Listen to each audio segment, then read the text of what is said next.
Assalamualaikum warahmatullahi wabarakatuh. Bismillahirrahmanirrahim. Alhamdulillahi rabbil alamin. Wassalatu wassalamu ala warahmatullahi akmalani ala khairi khalqillah wa ala alihi wa sahbihi wa man walah. Allahumma la sahla illa ma ja'altahu sahla wa anta taj'alul hazna idza syi'ta sahla. Masya Allah kana wa ma lam yasha' lam yakun. Aqulu billahi taufiq. Alhamdulillah, syukur kita pada Allah Azza wa Jal atas limpah dan rahmat kasih sayang Allah. Kita semua pada malam ini diizinkan oleh Allah untuk meneruskan lagi kuliah Isyak kita, pengajian doa menggunakan kitab Rintihan Para Nabi karangan Syekh Fadilatul Syekh Abdul Razak bin Abdul Muhsin Al-Badar, hafizahullah, seorang ulama yang tidak asing bagi kita semua, terutamanya dalam bidang doa. Tuan-tuan dan puan-puan dirahmati Allah sekalian, alhamdulillah kita sangat bersyukur kepada Allah. Sekalipun kita semua berada masih lagi dalam PKP, dan hari ini telah mencapai angka yang sangat tinggi ya. Jadi angka tertinggi yang terbaru, angka yang paling tinggi 5,000 lebih ya, kan. Namun alhamdulillah kita semua masih lagi diberi kesihatan yang baik. Diberi kesihatan yang baik dan juga masa yang lapang untuk kita duduk sebentar selepas salat Isyak ini, sama-sama kita mempelajari doa-doa yang maksur daripada Al-Quran dan juga hadis-hadis baginda sallallahu alaihi wasallam. Baik, tuan-tuan dan puan dirahmati Allah sekalian, sementara kita nak tunggu beberapa orang jemaah kita masuk, sedikit peringatan untuk kita semua. Apabila kita lihat di media sosial ni, terutama di Facebook, beberapa hadis yang dikongsi oleh golongan teori konspirasi, terutama hadis berkaitan dengan Dajjal. Antara hadis yang agak menarik, itu hadis dalam Zawaid, dalam tambahan pada Musnad Ahmad, Zawaid oleh anaknya Abdullah. Ada satu hadis yang menyebut tentang tidak akan keluar Dajjal, sehinggalah penyebutan Dajjal itu menjadi satu yang aneh, yang pelik, yang ganjil, dan sehinggalah para imam tidak lagi menyebut berkaitan dengan Dajjal di atas mimbar. Jadi maksudnya hadis ni seolah nak beritahu kepada kita, Dajjal tu dia akan keluar apabila orang ramai rasa pelik penceritaan berkaitan dengan Dajjal, apabila tidak lagi didengari peringatan berkaitan dengan Dajjal di atas mimbar. Mana orang dah tak peduli tentang Dajjal, Dajjal pun keluar. Seolah begitulah hadis ni. Jadi mereka menggunakan hadis ni sebagai hujah untuk setiap hari bercerita berkaitan dengan Dajjal.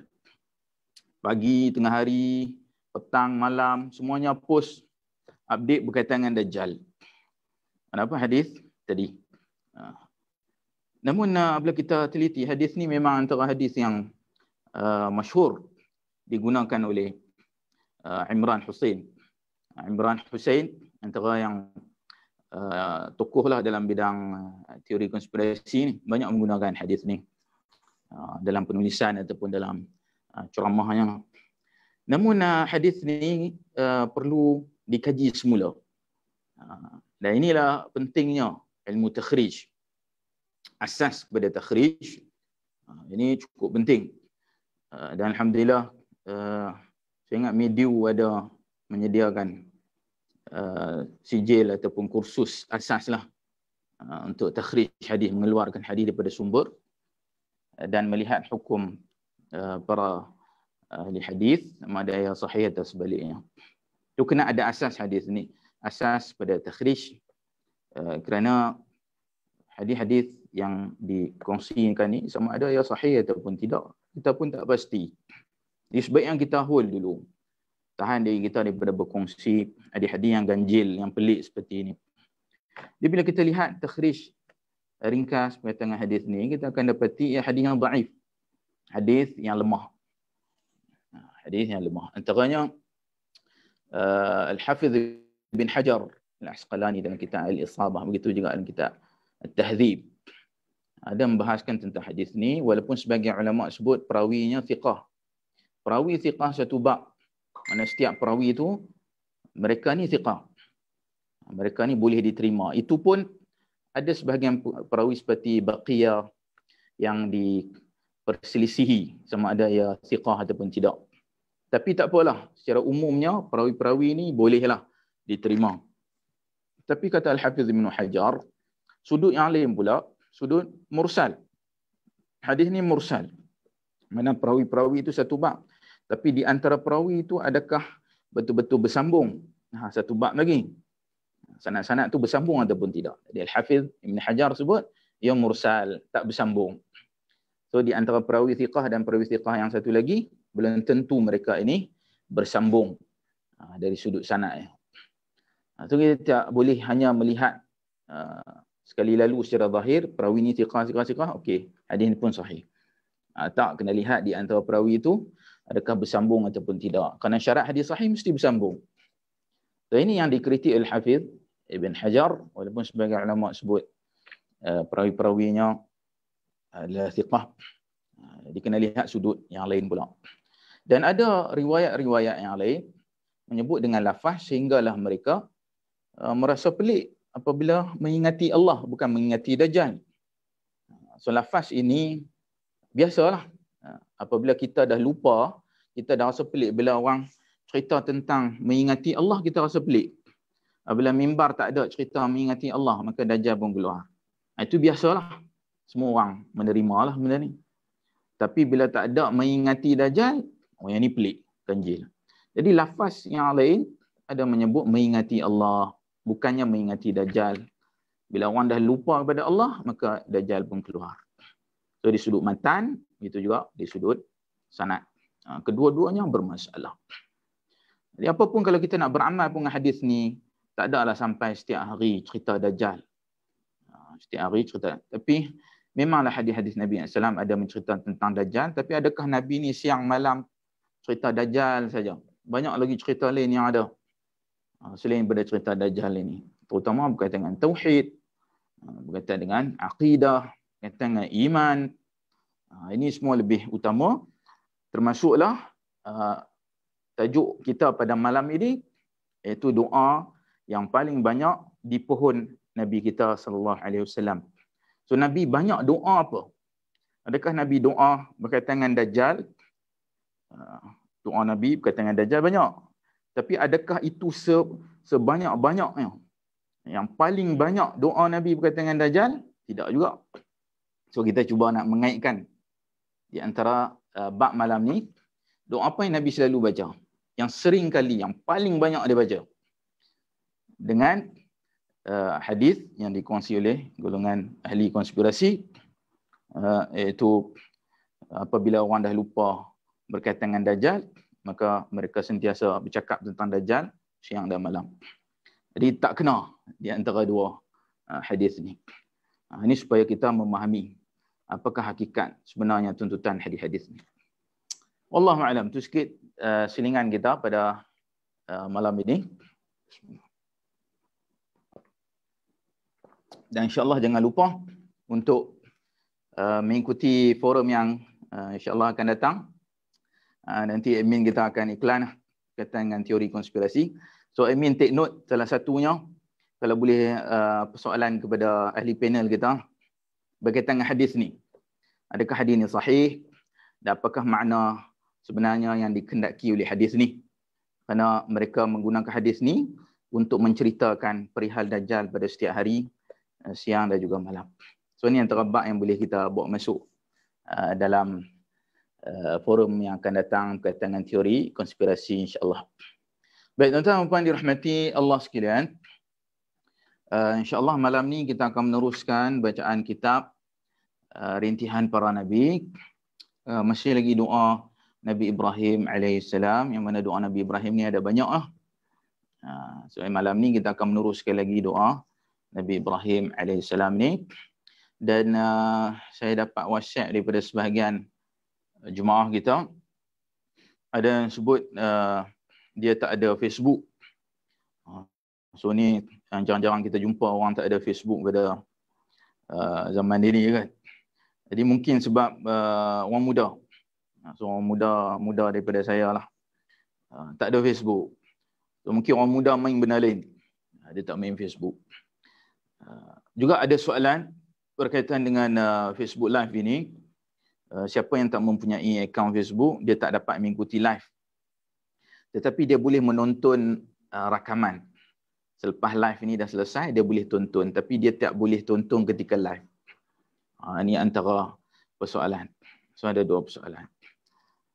Baik, insyaAllah ada di-upload di YouTube juga. Kita punya admin sebut, dalam YouTube pun ada di-upload. So, tuan-tuan boleh tengok rakaman upload di dalam YouTube. Kalau tak ada akaun Facebook ni lah.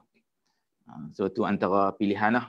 Dan Alhamdulillah saya baru beberapa hari ini, dah tua dah, baru nak godek beberapa channel lain yang ada. So, insyaAllah saya sendiri pun dah buat inisiatif untuk buka beberapa channel lah. Tuan-tuan boleh search channel Akademi Sunnah. Juga boleh search channel Usamah Muhammad Razi. InsyaAllah saya ada IG, Instagram, Twitter, YouTube. Saya ada tambahan 3 ni lah. 3, campur dengan Facebook 4 lah. So ada 4 tambahan. InsyaAllah tuan-tuan yang mana tak ada Facebook tu, boleh pergi tengok dekat YouTube, IG ataupun Twitter. Boleh search Usamah Muhammad Razi. InsyaAllah saya akan upload juga di sana lah. Kita punya kuliah-kuliah yang akan datang juga akan ada di sana insyaAllah. Baik. Alhamdulillah, page-page lain pun dah dapat live juga pada malam ni. Alhamdulillah. Jadi Facebook dah tak kacau kita dah. Mudah-mudahan capaian tu laju lah ya pergi. Lebih meluas insyaAllah. Baik, tuan-tuan dirahmati Allah sekalian. Nampaknya dah ramai ada malam ni. Kita nak meneruskan doa yang seterusnya, doa Nabi Ibrahim AS. Yang mana doa yang lalu, yang menceritakan tentang anak, doa untuk anak yang saleh. Pada malam ni insyaAllah, doa ni akan tumpu, fokus pada doa Nabi Ibrahim dan juga anaknya Ismail AS. Doa kedua-dua mereka. So mereka berdoa bersama-sama, beriringan, mendoakan dengan doa yang sama, dan doa ini meliputi pelbagai permintaan. Tak hanya berkaitan dengan satu topik, satu bab, tapi bab yang pelbagai. Saya fokus pada doa mereka berdua ni, Ibrahim AS dan anaknya Ismail AS. Baik, kita baca doa ini, iaitu doa yang dirakamkan di dalam surah Al-Baqarah ayat 127 sampai 129. Al-Baqarah ayat 127 sehingga 129. A'udzu billahi minasyaitonir rajim. Wa idh yarfa'u Ibrahimul qawa'ida minal baiti wa Ismail rabbana taqabbal minna innaka antas sami'ul 'alim. ربنا واجعلنا مسلمين لك ومن ذريتنا أمة مسلمة لك وأرنا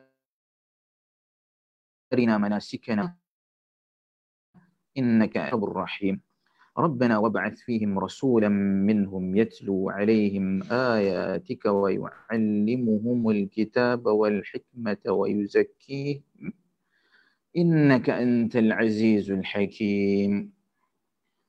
Maksudnya, dan ketika Ibrahim telah mengangkat asas-asas rumah itu dan Ismail, wahai Tuhan kami, engkau terimalah daripada kami, kerana sesungguhnya engkau, benar-benar engkaulah yang maha mendengar, yang maha mengetahui. Wahai Tuhan kami, dan engkau jadikanlah kami 2 orang yang menyerah diri khusus bagimu, dan sebahagian dari keturunan kami, umat yang menyerah diri khusus bagimu. Dan engkau tunjukkanlah kepada kami peribadatan kami, dan engkau terimalah taubat dari kami, kerana sesungguhnya engkau benar-benar Engkaulah yang Maha penerima taubat, yang Maha pengasih. Wahai Tuhan kami, dan Engkau utuskanlah kepada mereka seorang Rasul di antara mereka yang akan membacakan ke atas mereka ayat-ayat-Mu dan yang akan mengajar mereka kitab dan hikmah dan yang akan menyucikan mereka. Kerana sesungguhnya Engkau, benar-benar Engkaulah yang Maha perkasa, yang Maha bijaksana. Baik, ayat ini menceritakan tentang kisah Nabi Ibrahim AS dengan anaknya Ismail AS, mana mereka berdoa dengan kedua-duanya berdoa-doa yang sama. Jadi antara petunjuk bagi kita nak berdoa, sama-sama ayah dan juga anak berdoa. Ibu dan juga anak berdoa. Suami dan juga isteri sama-sama berdoa dengan doa yang sama. Tak madai kita suruh anak hafal doa, suruh dia baca. Kita sendiri tak baca pun. Ini kadang-kadang sebagian ibu bapa dia lepas pada anak dia saja. Dia suruh anak dia hafal Quran, nanti selamatkan dia. Suruh anak dia doa, suruh anak dia menuntut ilmu, nanti selamatkan dia. Dia kena beriringan lah. Kena sama-sama. Suami isteri, ibu anak, kena sekali. Baru semangat tu lebih. Seperti mana Nabi Ibrahim dan juga Nabi Ismail alaihissalam. Baik. Hayakumullah, ahlan wa sahlan. Marhaban bikum. Puan Ummu Aiman. Assalamualaikum ya Ustaz. Waalaikumsalam. Ini Haji Abu Muhammad Akbar Azmi. Menjalara nyimak. Oh, ini menjalara daripada Indonesia pada jemaah kita malam ni. Alhamdulillah. Mungkin sebab kita dah boleh banyak cross posting ke page-page yang lain sampai ke Indonesia. Wa Asmah Laili, Assalamualaikum warahmatullahi wabarakatuh. Waalaikumsalam warahmatullahi. Haji Luqman, Alhamdulillah. Pak Ummu Aiman, kaji dulu status hadis sebelum nak share. Sahih, kaji dulu. Terutama hadis yang kontroversi. Hadis berkaitan dengan teori-teori konspirasi, berkaitan dengan akidah, berkaitan dengan iman, kepercayaan kita tentang tanda akhir zaman. Ini kita kena kaji dahulu statusnya dan lihat bagaimana para ahli hadis mengkritik, terutama imam-imam besar. Assalamualaikum Ustaz Haji Ahmad Sabri. Waalaikumsalam warahmatullahi. Baik. Hayakumullah, ahlan wa sahlan. Hayakumullah Haji Ahmad Kamal. Assalamualaikum Ustaz. Malam ni clear. Malam lah saya kena kuarantin di rumah. Masya Allah, sambil kuarantin sambil tengok kuliah live. Mudah-mudahan diberi kesihatan yang baik. Alhamdulillah, dan tak ada apa masalah. Baik. Kembali kepada ayat ini, menceritakan tentang Nabi Ibrahim dan juga Nabi Ismail AS. Syekh Abdul Razak Bidahullah menyebut beberapa doa. Dia mengeluarkan daripada ayat ini beberapa doa. Doa yang pertama iaitu, wahai Tuhan kami, kau terimalah daripada kami kerana sesungguhnya Engkau, benar-benar Engkaulah yang Maha mendengar, yang Maha mengetahui. Dia keluar doa yang pertama dulu. Doa yang pertama ini seperti mana kata Ibn Abbas radhiyallahu anhuma. Ibn Abbas sahabat Nabi yang masyhur dalam bidang tafsir. Ayat Al-Quran ini ditafsirkan oleh sahabat. Yang mana dia didoakan oleh Nabi SAW dengan takwil ataupun dengan tafsir. Beliau berkata ketika Ibrahim dan Ismail alaihissalam sedang bertungkus lumur dengan Kaabah, mereka berdua memanjatkan doa ini. Dan Ismail menanggung batu bata atas bahunya dan bapanya menyusunnya. Baik, lihat tafsir At-Tabari. Tafsir At-Tabari. Ini nota daripada penterjemah. So, ini faedah daripada penterjemah kita. Mangkali Syekh Abdul Razak Hafizahullah menyebutnya secara umum. Ataupun mungkin pencetaknya, penerbitnya tidak meletakkan daripada nota kaki terlepas pandang ke ataupun tak dicetak ke, so, ditambah oleh penterjemah. Penterjemah kita tambahan nota kaki dan tafsir At-Tabari, tafsir yang masyhur. Baik. Jadi doa ini dipanjatkan oleh mereka dalam keadaan sedang sedang membina Kaabah. Yang mana Nabi Ismail dia tanggung batu-batu atas bahu, bapanya menyusun, iaitu Nabi Ibrahim AS susun batu tu. Nabi Ismail dialah yang angkat batu pas kat bapak dia susun. Jadi mereka berdua lah yang membina Kaabah. Dan pembinaan Kaabah ni kita telah lalu pada kuliah kita yang lepas, menjadi khilaf di kalangan para ulama. Siapa sebenarnya yang membina Kaabah? Dan ada pandangan yang masyhur, Nabi Adam AS membina Kaabah. Nabi Ibrahim AS dia membaiki Kaabah. Binaan asal Nabi Adam. Dibina semula oleh Nabi Ibrahim AS. Wallahu alam, yang ada dalam Al-Quran seperti mana ayat ni lah, penceritaan Nabi Ibrahim AS yang membina. Adapun yang lain itu pandangan. Barangkali datang pada riwayat Israiliyat dan sebagainya. Namun ya antara pandangan-pandangan yang masyhur lah. Yang mana Syekh dulu, Syekh kami di Universiti Islam Madinah, Syekh Uli Hadith, Syekh Su'ud Al-Jurbu' hafizahullah, dia antara yang berpandangan Nabi Adam AS yang membina Kaabah, kemudian diikuti Nabi Ibrahim AS. So ini adalah khilaf yang mu'tabar dalam masalah ni, tapi yang zahirnya yang diceritakan Al-Quran yang ni lah. Itulah yang dipegang oleh kita semua. Nabi Ibrahim lah yang bina Kaabah bersama anaknya Nabi Ismail AS. Baik. Dan direkodkan daripada Wuhaib bin Al-Ward ketika beliau membaca ayat tadi, beliau menangis. Beliau berkata, wahai kekasih Tuhan, dikau sedang menegakkan tiang rumahnya dalam keadaan dikau risau, amalan itu tidak diterima daripadamu. Ini kata-kata Wuhaib bin Al-Ward. Wuhaib bin Al-Ward ini adalah seorang ahli hadis. Seorang ahli hadis daripada kabilah Quraisy, Al-Qurashi. Daripada ahli Quraisy. Al-Makki daripada ahli Mekah. Dan juga Al-Abbadi, mana dia ahli ibadah. Orang yang masyhur dengan kuat ibadat. Rajin dan juga kuat melakukan ibadah, ahli ibadat. Dan dia adalah perawi yang thiqah. So dia ini tabi'in walaupun taklah begitu masyhur di kalangan kita, tapi dia antara perawi hadis yang thiqah. Dia kata apabila dia membaca ayat ini, dia menangis. Sebab apa dia menangis? Sebab Nabi Ibrahim AS ni kekasih Allah. Khalilullah, kekasih Allah. Dahlah kekasih Allah, lepas tu sedang menegakkan tiang rumah Allah.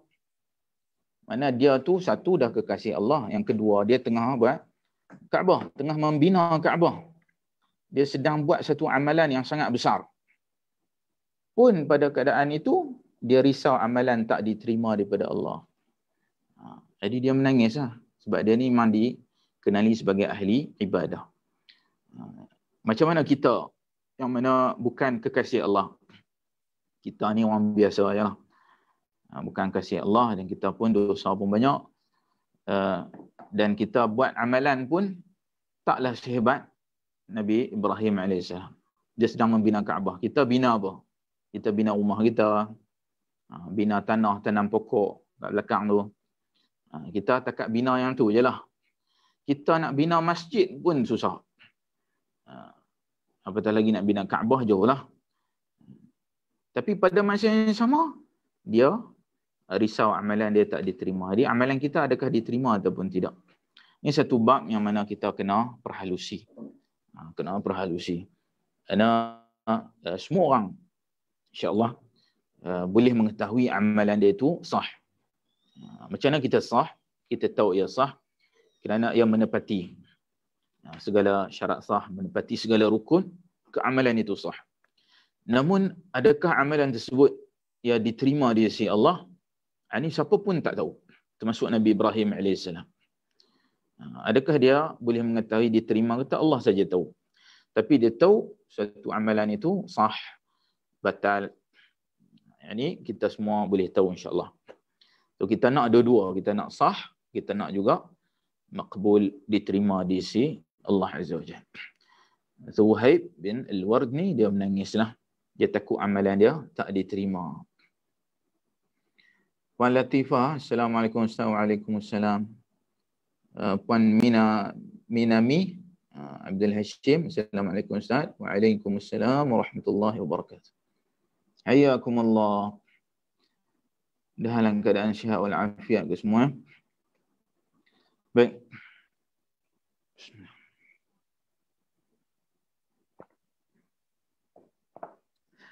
Sedutan kisah Wahib ini dinukilkan oleh Al-Hafiz Ibn Kathir rahmatullahi alaih dalam tafsirnya. Jadi riwayatkan oleh Ibn Kathir dalam tafsir. Dan beliau memberi komentar. Demikianlah halnya orang-orang yang ikhlas yang Allah nyatakan pada firman-Nya. So, orang yang ikhlas, sifat dia seperti mana sifat Nabi Ibrahim AS. Begitu juga seperti mana dalam ayat yang lain, dalam surah Al-Mu'minun. Ayat yang ke-60. Surah Al-Mu'minun ayat yang ke-60. A'udzubillahi minasyaitonirrajim. Walladzina yu'tuna ma ataw wa qulubuhum wajilatun annahum ila rabbihim raji'un. Maksudnya, dan orang-orang yang memberi apa yang mereka telah berikan, sedang hati-hati mereka dilanda dengan rasa takut, bahwasanya mereka kepada Tuhan mereka lah akan kembali. Jadi orang yang ikhlas, seperti mana sifat Nabi Ibrahim AS, dia tengah duk buat tu, dia minta kepada Allah supaya diterima. Begitu juga orang yang memberi apa yang mereka telah berikan, sedang hati mereka dilanda rasa takut, bahwasanya mereka kepada Tuhan mereka lah akan kembali. Bila dia buat satu amalan, diikuti dengan takut. Diikuti dengan takut. So bila kita buat satu amalan, kita jangan overconfident. Amalan ni mesti dapat. Kita dah cari fadilat dia, berapa-berapa, ini mesti dapatnya. Kena ada rasa takut. Dapat ke tak amalan ni? Dapat separuh, mungkin dapat. Suku, mungkin dapat kosong. Dalam keadaan takut. Begitu juga hadis daripada Aisyah radhiyallahu anha. Ibn Kathir merujuk pada hadis riwayat Ahmad dalam Musnad.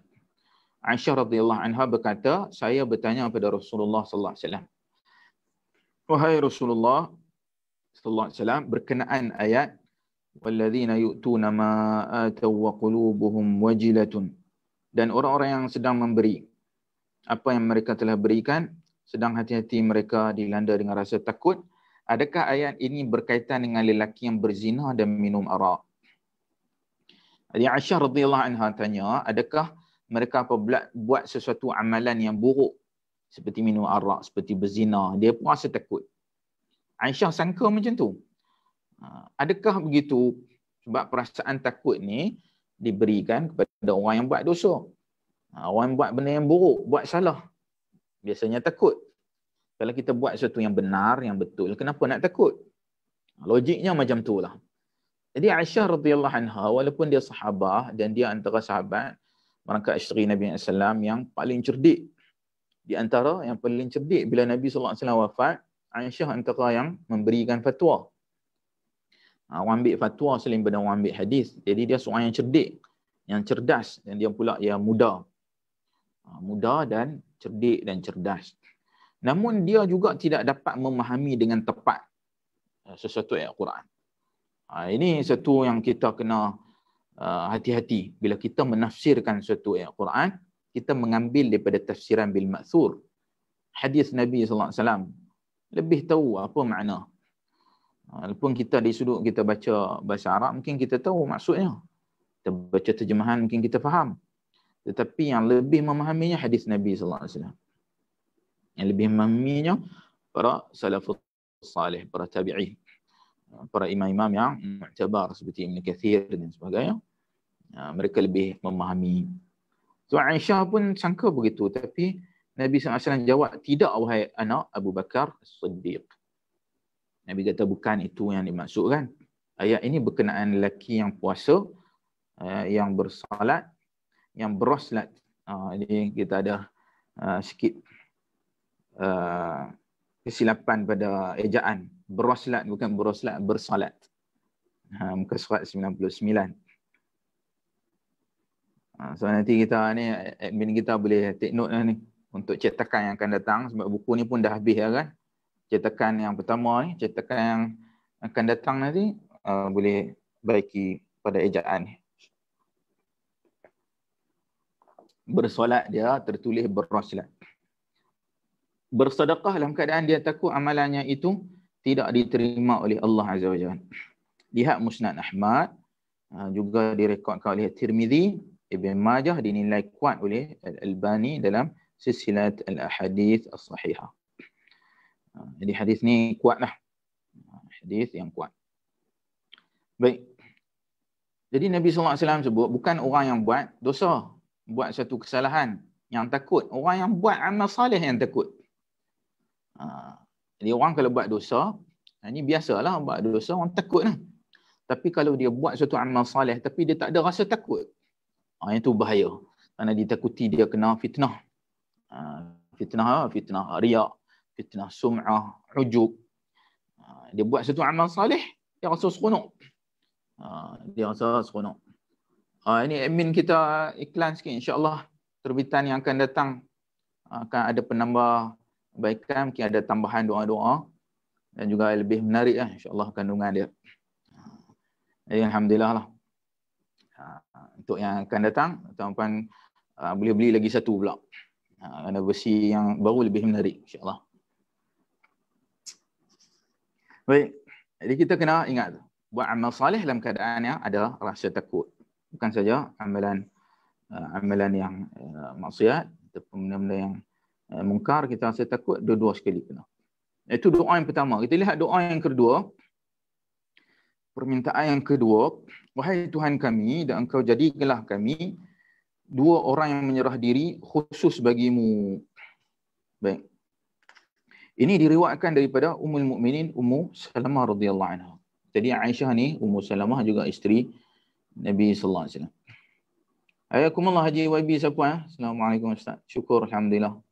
Limpah rahmat kita semua masih lagi dapat bersiaran dengan Ustaz. Taman Seri Serdang clear. Alhamdulillah. Malam ni juadah kita teh hijau. Teh hijau jenis Cina. Bukan jenis Thailand punya green tea. Teh hijau jenis tawar. Yang tak ada rasa tu. Ini teh ni. Sebab kita ada gejala-gejala yang ringan. So kita kena minum minuman yang sihat sikit. Baik. Diriwayatkan daripada Ummul Mukminin Ummu Salamah radhiyallahu anha, doa yang paling banyak dipohon oleh Nabi sallallahu alaihi wasallam adalah ya muqallibal qulubi tsabbit qalbi ala dinika. Maksudnya wahai yang membolak-balikkan hati, teguhkanlah hatiku atas agamamu. Ini tajuk kita hari ni, tajuk kita kat atas ni. Doa yang paling banyak dipohon oleh Nabi sallallahu alaihi wasallam. Di mana riwayat Ummu Salamah. Ini dalam riwayat Tirmizi. Riwayat Tirmizi juga dalam Musnad Ahmad. Dinilai sahih dengan himpunan jalur sanadnya oleh Al-Albani dalam Sahihah. Riwayat Musnad Ahmad dan juga Tirmizi. Riwayat ni kita selalu dah duk baca. Jadi kita mudah, hampir semua hafal, ingat. So insya-Allah setiap hari baca doa ni. Ya muqallibal qulub tsabbit qalbi ala dinik. Pendek ya. Pendek. Dan kita pun dah hafal lah. Cuma kita nak kena ulang setiap hari. Bukan yang setiap hari kita punya doa berkaitan dengan Dajjal saja. Ada hari-hari kita doa Dajjal juga. Tapi tak ada lah siang malam. Semua cerita yang sama saja. Kita banyak benda lain lagi nak kita amal dan juga nak kena cerita. Dan kesemua ini adalah melengkapkan kita untuk berhadapan dengan Dajjal. So doa ini diutamakan. Doa ini diutamakan. Dan ada satu lagi doa dalam riwayat Bukhari. Riwayat Bukhari dan sahihnya, iaitu doa yang selalu kita baca. Rabbana atina fid dunya hasanah wa fil akhirati hasanah wa qina adzabannar. Itu juga doa diriwayatkan Anas. Mana Anas sebut doa yang paling banyak Nabi sallallahu alaihi wasallam baca. Ini riwayat Ummu Salamah. Jadi mungkin riwayat Ummu Salamah dia banyak dengar dekat rumah. Dekat rumah dia. Tapi yang Anas dia banyak dengar mungkin dekat luar, dekat masjid. Ataupun mungkin juga dekat rumahnya. Kerana Anas juga adalah khadam Nabi sallallahu alaihi wasallam. Dia pembantu Nabi sallallahu alaihi wasallam. So, Nabi baca dua-dua sekali pun ya. Kita boleh amal dua-dua. Rabbana atina, ada juga ini ya muqallibal qulub. Ini dua doa yang sering kali dibaca oleh Nabi kita sallallahu alaihi wasallam. Boleh baca dua-dua sekali. Dan dua-dua pendek dan ringkas. Ini sebahagian masyarakat kita ni, kalau kita bagi doa-doa ini, kita kata doa yang paling banyak Nabi baca. Doa yang paling banyak Nabi baca. Tapi mungkin sebahagian masyarakat kita, dia tak mau doa yang daripada kecil dia baca dah ni. Kita nak doa yang rare, yang pelik sikit, yang jarang, yang tak pernah dengar. Yang ada bilangan dia berapa. Dia kata Nabi paling banyak baca. Berapa dia baca? 170. Dia nak nombor. Jadi letih lah kita. Nak kena bagi nombor, nak kaifiat, nak baca lepas subuh ke, nak baca tengah hari ke. Semua benda dia nak kaifiat. Kadang-kadang kita ni tak perlu terlalu mengejar kaifiat ni. Kaifiat ni kadang dia dibuat oleh para ulama untuk diri dia. Dia punya jadual peribadi dia. Kita tak semestinya yang perlu. Dan ada satu soalan baru ni sebenarnya dengan doa. Kuliah-kuliah doa zikir kita. Ada satu soalan di WhatsApp bahagian jemaah kita ni, terutamanya muslimat ni, makcik-makcik. Muslimat yang dah tua-tua ni kan, mereka ni nak buat apa setiap hari? Itu persoalan dia. Jadi dia belilah buku. Buku tu macam diary. Macam diary. Diary 100 hari. Kan diary dia ada diary 100 hari. Seminggu ke kan, setahun ke. Dia punya diary ini 100 hari. Dalam diary itu, dia ada lah. Kita punya target. Dia ada kita punya target. Hari pertama nak baca apa? Hari pertama nak baca banyak lah. 70, 100. Ada daripada pagi bangun sampai tengah hari, petang, malam. Dia dah ada jadual. Satu sudut ialah kita jadi disiplin. Tapi satu sudut yang lain, kita jadi terlalu mengejar. Pagi nak buat apa, tengah hari nak buat apa. Kadang-kadang ada lah hadis, kadang-kadang tak ada. Tak ada. So ini kaifiat pada bilangan, pada lafaz yang tertentu. Bila kita perlu mengejar, kita akan mencari riwayat-riwayat yang tidak sahih. Kadang-kadang riwayat yang maudhu', yang palsu. Sebab apa? Nak bagi fit juga angka-angka ni. So kalau ada, alhamdulillah. Kalau tak ada. Ni doa yang paling banyak Nabi baca, bacalah. Nak baca berapa pun, paling banyak yang kita boleh baca. Dan tak perlu cari lafaz-lafaz yang ganjil, yang pelik, yang tak pernah dengar, yang rare sebagainya, tak perlu. Nak kena lafaz yang ada ni, yang inilah yang Nabi duk baca pada setiap hari sallallahu alaihi wasallam. Jadi insya-Allah ada usaha daripada sebagian penerbit, mereka nak buat buku tu. Nak buat satu diary yang menepati sunnah. So agak sukar jugalah nak buat. Kerana kita nak betul-betul fit dengan diary ni, mungkin tak apa nak sesuai, bertepatan dengan sunnah. Tapi insya-Allah mungkin kita boleh cuba usahakan. Boleh fikirkan berapa yang kita boleh masuk. Yang tak ada, kita mungkin boleh sebut secara umum. Kalau dia nak, itu terpulang kepada dia. Ataupun itu adalah jadual peribadi dia, pilihan peribadi. Apa inilah doa yang sering kali dibaca oleh Nabi sallallahu alaihi wasallam. Baik, kemudian Nabi sallallahu alaihi wasallam ditanya, "Wahai Rasulullah, mengapa engkau banyak mengulang doa ini?" Baginda sallallahu alaihi wasallam menjelaskan, "Ya Umma Salamata, innahu laisa adamiyun illa wa qalbuhu baina usbu'aini min asabi'illahi. Faman syaa'a aqama wa man syaa'a azagha." Maksudnya, wahai Ummu Salamah, setiap manusia hati mereka berada antara dua jari daripada jari jemari Allah. Dia luruskan sesiapa yang dia kehendaki dan dia pesongkan sesiapa yang dia kehendaki. Kenapa Nabi SAW baca doa ni? Kerana hati manusia ni berada antara dua jari daripada jari jemari Allah. Jari di sini sudut bahasa jari. Dan kita berhenti setakat itu. Kita jangan pergi jauh. Berhenti setakat itu. Dan itulah kaedah manhaj para tabi'in, para ahli hadis. Bila mereka berhadapan dengan satu hadis, yang mana menyebut tentang sifat Allah, mereka berhenti dekat tu. Jangan sambung. Jari maka jarilah. Dari sudut bahasa, jari-jari. Kita semua sedia maklum. Bukan makna, ni memang saya punya gaya saya. Bukan makna saya tunjuk jari ni, tak. Ini takut orang pikat. Kat ni dia kata, inilah jari. Tak, ini memang gaya daripada awal macam tu. Spontan.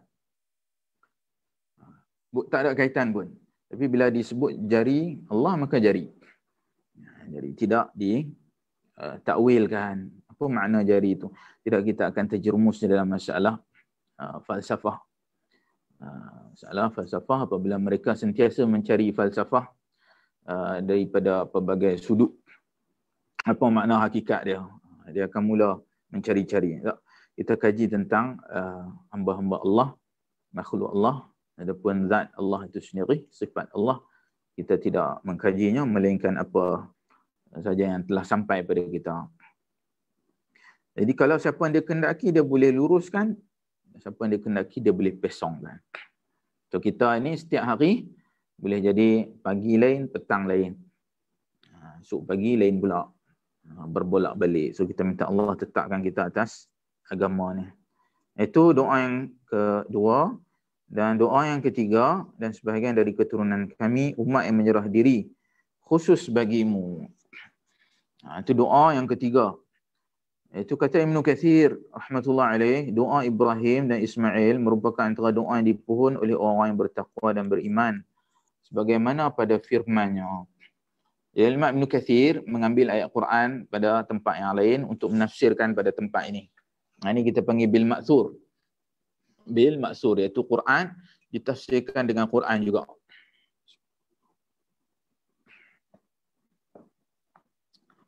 Dia ni antara kaedah bil ma'thur. Mana kaedah ini yang sepatutnya ditekankan. Dalam ayat yang lain Allah Azza wa Jalla berfirman, a'udzubillahi minasyaitanir rajim. وَالَّذِينَ يَقُولُونَ رَبَّنَا هَبْ لَنَا مِنْ أَزْوَاجِنَا وَذُرِّيَّتِنَا قُرَّةَ أَعْيُنٍ وَجَعَلْنَا لِلْمُتَّقِينَ إِمَامًا. Maksudnya ada orang-orang yang berkata, wahai Tuhan kami, Engkau kurniakanlah bagi kami dari pasangan-pasangan kami dan anak-anak kami penyejuk mata. Dan Engkau jadikanlah kami bagi para muttaqin sebagai teladan. Surah Al-Furqan ayat 74. Surah Al-Furqan ayat 74. Kita juga ada Jemaah Al-Furqan. Nama seperti ini. Jemaah Al-Furqan ni Seri Serdang Haji YB Sopan kita. Daripada Surah Al-Furqan. Ini ayat daripada Surah Al-Furqan. Ayakumullah Dr. Daud. Assalamualaikum Ustaz. Sorry lewat join. Waalaikumsalam warahmatullahi. Tak ada masalah. Lewat join memang kita start lewat sikit lah tadi. Memberi peluang pada orang yang solat isyak. Memang sejak akhir-akhir ni jemaah kita duk masuk lewat pula. Mungkin sebab solat isyak ke ataupun sebab apa tak tahu. So, kita cuba raikan lah. Tapi timing kita tak boleh lewat sangat. Lagi semua orang tidur. Tinggal kita seorang-seorang saja duk bercakap. Haji Ahmad Kamal, Ustaz, saya tertarik dengan doa penutup. Ustaz selalu baca. Allahumma la taj'alid dunya. Boleh saya tahu riwayat apa? Allahumma la taj'alid dunya akbar hammina. Yang ni, doa yang ni. Allahumma la taj'alid dunya akbar hammina. Boleh saya tahu riwayat mana? Mana tadi? Facebook kita. Ya, dah terkeluar pula.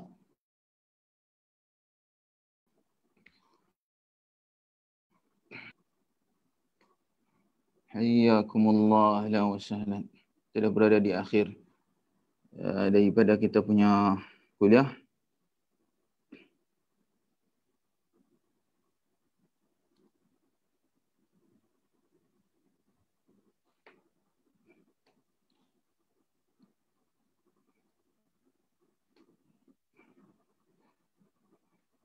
Hayyakumullah ahlan wa sahlan.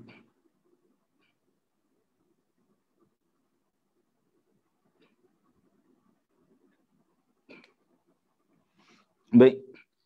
Jadi ini doa yang ketiga. Doa ini juga seperti mana disebut dalam Al-Quran. Doa-doa ni kita dah lalu lah pada kuliah kita yang lepas. Betul juga dalam ayat Quran yang lain.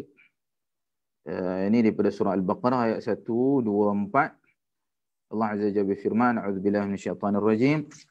Qala inni ja'iluka lin-nasi imama, qala wa min dhurriyyati, qala la yanalu 'ahdi adh-dhalimin.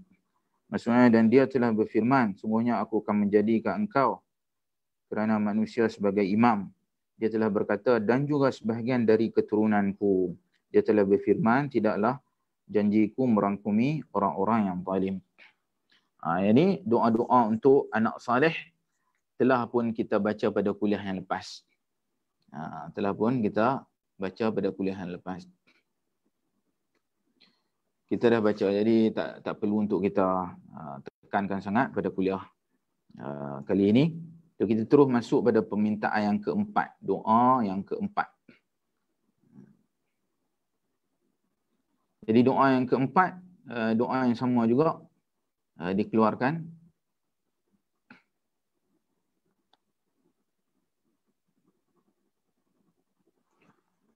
Iaitu, dan engkau tunjukkanlah kepada kami peribadatan kami, artinya ajarkanlah syariat agama kami dan ritual haji kepada kami. Kalau kita lihat lafaznya dalam ayat Al-Quran, wa arina manasikana. Manasik ini ya secara khususnya tuju kepada haji dan umrah. Itu makna manasik. Haji dan juga umrah. Jadi diterjemahkan dengan peribadatan. Secara umumnya ia adalah ibadah. Namun sebahagian ibadah dinamakan dengan nama manasik. Merujuk pada haji dan juga umrah. So manasik haji, manasik umrah kita panggil. Walaupun kita panggil ibadah umrah, ibadah haji, tapi secara khusus kita panggil manasik. Itu juga kita panggil sebahagian pada sembelihan nahar. Nahar maknanya dia sembelihan unta. Walaupun zabah juga sembelihan. Tapi bahasa Arab ni kadang dia ada perkhususan. Dia cabang kepada sembelihan tu, dia ada istilah dia. Itu juga cabang pada ibadah, dia ada istilah. Dia ada istilah dia yang tersendiri. So ini di antara keistimewaan bahasa Arab lah. Ini hebatnya bahasa Arab. Tapi begitulah. Kadang-kadang kita bila nak terjemah, kita terjemah secara umum dulu. Kemudian barulah diperinci kan. Sebab itu Syekh Abdul Razak dia ada perincian. Di situ disebut syariat agama dan juga ritual haji. Mana secara umumnya apa saja ibadah diikuti dengan makna secara khusus iaitu ritual ataupun ibadah haji. Baik, kedua tak ada masalah. Mungkin kita boleh terjemah ibadah betul dalam kurungan kita buh haji ke, haji dan umrah. Ataupun kita boleh buhnya pada syarah. Itu permintaan keempat dari Syekh Abdul Razak tidak perincikan. Kerana ini bukan bab haji dan umrah. Cuma sebut secara umum sahaja. Dan permintaan yang kelima, dan kau terimalah taubat dari kami kerana sungguhnya engkau benar-benar engkau lah yang maha penerima taubat, yang maha pengasih. Ini kata Syekh Ibn Sa'di, kerana seseorang hamba itu sehebat mana pun dia, tidak kebal daripada sebarang kekurangan dan perlu untuk bertaubat, maka Ibrahim dan Ismail AS mengucapkan ucapan ini ataupun doa ini. Tafsir As-Sa'di. Syekh As-Sa'di yang ringkas tapi padat. So ini tafsir pemula lah untuk kita sebagai orang awam ni nak mula tafsir boleh mula dengan tafsir As-Sa'di. Disebut kerana apa? Kerana hamba sehebat mana pun tak kebal daripada kekurangan dan juga taubat. Nabi Ibrahim AS walaupun dia dah kekasih Allah Khalilullah, dia tetap kena bertaubat. Kerana sempurna macam mana pun seorang, dia tetap kena taubat. Seperti mana Nabi kita SAW, manusia yang paling sempurna, dia tetap juga bertaubat pada Allah Azza wa Jalla. Antaranya, dia taubat 100 kali pada setiap hari. Setiap hari 100 kali. Tuan-tuan boleh lihat dekat wall Facebook saya. Dah lama tak update. Antaranya saya update, Nabi SAW bertaubat setiap hari 100 kali. Dalam riwayat yang sahih seperti dalam Sahih Bukhari dan sebagainya. Jadi sehari 100 kali. Kita taubat sehari berapa? Sehari mungkin tak ada lagi. Kosong. Hari ni kosong, belum lagi taubat. So lepas ini ataupun sekarang ini ke, kita taubat. Astaghfirullah wa atubu ilaih. Dah mula taubat baru satu. Nak capai 100 itu lambat lagi. Sebab tu Syekh Ibn Sa'di sebut, sehebat mana pun dia tak kebal daripada kekurangan. Permintaan yang kelima. Ada permintaan yang keenam, itu permintaan yang terakhir. Yang keenam itu yang terakhir. Tuan-tuan pun ada persoalan last minute, persoalan yang terakhir, boleh masukkan dekat kita kat bawah ni. Boleh masukkan dekat komen kita, insya-Allah. Kita boleh petik beberapa soalan yang terakhir sebelum kita tangguhan kuliah kita pada malam ni, insya-Allah. Baik.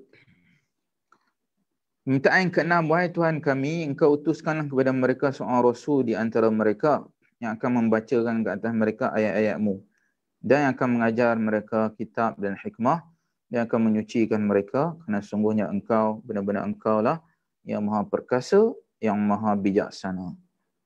Baik. Ada dua pandangan dalam masalah ni. Itu yang pertama, menyebut doa ini untuk semua umat Islam daripada zuriat Ibrahim dan juga Ismail. Semua umat Islam daripada zuriat Nabi Ibrahim dan juga Nabi Ismail, daripada keturunan Nabi Ismail alaihissalam. Dan ada pandangan yang menyebut ia adalah tentang sempurnanya doa Nabi Ibrahim untuk penduduk Mekah, sehinggalah baginda memohon diutus seorang rasul khas di kalangan mereka yang bertutur dengan bahasa mereka. So, sama ada dia untuk semua keturunan Nabi Ismail ataupun untuk seorang rasul. Jadi pandangan kedua, doa ni untuk Nabi kita sallallahu alaihi wasallam. So adakah untuk semua, doa ni untuk semua keturunan zuriat Nabi Ibrahim dengan Nabi Ismail alaihissalam ataupun untuk Nabi kita sallallahu alaihi wasallam saja. Ini seperti mana dalam tafsir At-Tabari. So ada dua pandangan dalam masalah ni. Sebab dia sebut untuk zuriat dia saja. Utuslah kepada mereka seorang rasul di antara mereka. Jadi adakah untuk rasul saja ataupun untuk semua yang daripada keturunan Nabi Ibrahim dan juga Nabi Ismail alaihissalam. Hakikatnya kata Syekh Abdul Razak tak ada pertentangan pun. Kerana Nabi kita juga adalah cucu cicit Nabi Ismail. Dan juga Nabi Ismail adalah zuriat Nabi Ibrahim. Tak ada pertentangan pun. Bahkan dalam satu hadis disebut, ana da'watu abi Ibrahim. Yang ni pun mungkin kita punya cetakan kita, dia lari baris sikit. Ana da'watu. Dia tulis baris kat ini. Ana da'watu. Sepatutnya ana da'watu. Dal tu baris atas, ain dia baris mati. Tapi dia tertukar kot di antara ain dengan dal tu. Dal baris mati, ain baris atas. Muka surat berapa? Muka surat 103. 103. InsyaAllah nanti cetakan yang terbaru dia kena kaji semula ni. Sebab ni baris pada hadis. Ya, baris pada bacaan hadis. Daku adalah jawapan bagi doa bapaku Ibrahim. So Nabi kita SAW sebut dia adalah jawapan bagi doa Nabi Ibrahim. So Nabi Ibrahim doa, jawapan je Nabi kita SAW. Jadi doa untuk Nabi kita SAW. So bila ada hadis seperti ini, kita faham bahawa doa Nabi Ibrahim tadi tuju pada Nabi kita SAW. Tuju pada Nabi kita. Sebelum ni kalau tuan-tuan puan ingat masa kuliah kita yang lalu, ada sebut tentang tawassul Nabi Adam alaihissalam. Tawassul Adam bin Nabi dengan Nabi kita sallallahu alaihi wasallam. Dia tawassul dengan Nabi kita. Yang tu hadis yang palsu. Hadis maudhu'. Dia bertawassul dengan nama Nabi kita sallallahu alaihi wasallam. Tapi yang ni hadis ni sahih. Hadis ni sahih seperti mana sebutnya Musnad Ahmad, juga Mustadrak Al-Hakim daripada hadis Al-Irbad bin Sariyah As-Sulami, Imam Ahmad rekodkan melalui jalur Abu Umamah Al-Bahili. Itu juga Al-Hakim merekodkan daripada beberapa orang sahabat Nabi sallallahu alaihi wasallam. Syekh Al-Albani menilai hadis ini sahih dengan himpunan jalur sanadnya dalam As-Sahihah. So hadis ini sahih. Sahih Nabi Ibrahim alaihissalam doa dengan Nabi kita. Doa minta Nabi kita sallallahu alaihi wasallam. Betul disebut, aku adalah jawapan bagi doa bapakku Ibrahim. Ini sahih. Adapun Nabi Adam bertawassul dengan Nabi kita sallallahu alaihi wasallam, yang tu hadis yang palsu. Pada awal kuliah kita dulu, kita dah lalu. Sekadar satu peringatan lah pada mungkin siapa yang tak lalu kuliah kita malam ni. Pada malam yang lepas. So, ini peringatan kuliah yang lalu berkaitan dengan tawassul Nabi Adam dengan Nabi kita sallallahu alaihi wasallam. Baik, yang dimaksudkan dengan firman Allah Azza wa Jalla dan yang akan mengajar mereka kitab, iaitulah Al-Quran. Kitab yang dimaksudkan Al-Quran. Adapun al-hikmah artinya as-sunnah. Hikmah maksudnya sunnah. Jadi kita kadang bila terjemah hikmah, apa hikmah? Kita pun terjemah hikmah ni lemah lembut. Hikmah boleh jadi lemah lembut, boleh jadi dengan keras, boleh jadi dengan tegas. Jadi hikmah ni apa? Hikmah ni sunnah. Kerana sunnah Nabi sallallahu alaihi wasallam pelbagai. Mengikut konteks kesesuaian. Kadang-kadang Nabi dengan merah padam mukanya, dia marah, kadang-kadang dia senyum, kadang-kadang dia ketawa, kadang-kadang dia lemah lembut, kadang-kadang dia berkeras, dia berperang, dia bertegas. So kena kembali pada sunnah. Sebab standard setiap orang tak sama. Ada orang bila dia tengok satu keadaan, dia kena hikmah dia begini. Ada orang hikmah dia begitu pula. So kalau kita pakai standard manusia biasa, hikmah dia pelbagai. Jadi apa makna hikmah? Maknanya sunnah. Kembali pada sunnah Nabi sallallahu alaihi wasallam, macam mana Nabi berinteraksi dalam setengah keadaan. Ya boleh jadi begitu, boleh jadi begini pula. Kembali pada sunnah. Wallahu taala alam. Alhamdulillah selesai bab kita malam ni. Kita lihat jika ada sebarang soalan tambahan. Pokoknya tak ada. Haji Kamal, doa penutup selalu kita duk baca ni. Allahumma taj'alid dunya. Allahumma la. Ada terlepas kata Allah di situ. Allahumma la taj'alid dunya. Itu riwayat Tirmizi. Dia riwayat Tirmizi, dia riwayat yang panjang. Kita kerat, ambil sikit saja kat situ. Kerana kita semua kalau kerat banyak-banyak, memang tak ingat lah. Boleh kerat sikit-sikit tu kita mudah ingat. Dia doa yang panjang sebelum Nabi berangkat ataupun Nabi bersurat. So kita ambil sikit tu dan juga tasbih kafarah. Adapun suratul Asr yang kita dah baca wal asr sebelum kita tutup kuliah. Yang tu riwayat yang dhaif. Riwayat yang lemah. Tapi nak baca pun bolehlah. Nak baca wal asr betul kita pun bersurat. Adapun yang sahih tasbih kafarah. Wallahu a'lam. Mudah-mudahan menjawab soalan. Baik, nampaknya tak ada sebarang soalan. Cukup sekadar itu kuliah kita pada malam ini. Mudah-mudahan bermanfaat bagi kita semua. Tangguh dahulu dengan doa Nabi sallallahu alaihi wasallam. Allahumma la taj'alid dunya akbar hammina wa la mablagha ilmina. Subhanakallahumma wa bihamdik asyhadu an la ilaha illa anta astaghfiruka wa atubu ilaik. Wassallallahu ala nabiyyina Muhammad walhamdulillahi rabbil alamin. Assalamualaikum warahmatullahi wabarakatuh.